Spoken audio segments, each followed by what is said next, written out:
আজকের ভিডিওটিতে জানাবো রাহাত ফতেহ আলী খানের জীবনী, তার স্ত্রী, বংশ পরিচয় সহ এমন অনেক অজানা তথ্য যা আপনি আগে কখনো জানতেন না। তাই অনুরোধ করছি ভিডিওটি শেষ পর্যন্ত দেখে আমাদের সাথেই থাকুন।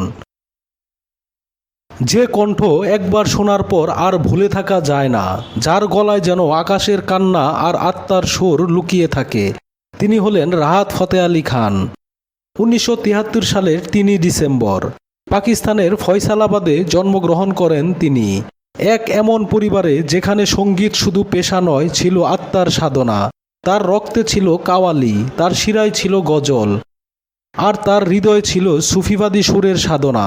তিনি কিংবদন্তি নুসরাত ফতেহ আলী খানের ভাগ্নে এবং গায়ক ফতেহ আলী খানের নাতি। তার বাবা ফররুখ ফতেহ আলী খানও একজন গুণী সঙ্গীত শিল্পী ছিলেন। এমন এক বংশ যেখানে ঘরের প্রতিটি দরজায় বেজে উঠত সুরের ধ্বনি। মাত্র 7 বছর বয়সেই তিনি সঙ্গীতের তালিম নিতে শুরু করেন। তার চাচা, গুরু এবং জীবনের দিক নির্দেশক নুসরাত ফতেহ আলী খানের হাত ধরে। সে হাত শুধু তাকে শেখায়নি, তাকে ভেঙে গড়ে তুলেছিল।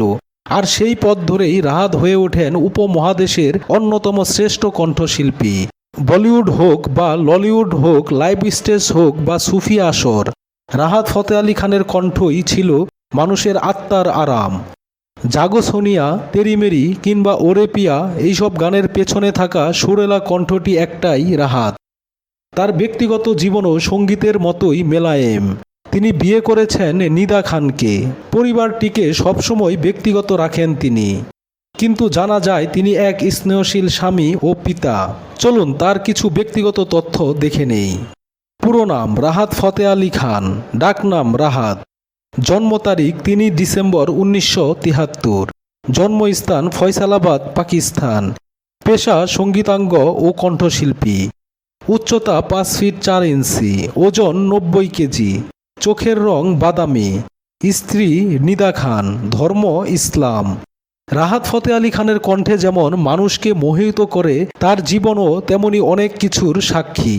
তিনি শুধু একজন শিল্পী নন, বরং একজন উত্তরাধিকার, যিনি পূর্বপুরুষদের গৌরবকে সম্মান দিয়ে নতুন প্রজন্মের কাছে পৌঁছে দিচ্ছেন সেই অনন্ত সুর।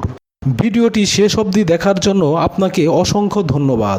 আরও এমন সেলিব্রিটিদের জীবনী ও জীবনের অজানা অধ্যায় জানতে আমাদের চ্যানেলটি সাবস্ক্রাইব করে পাশে থাকুন।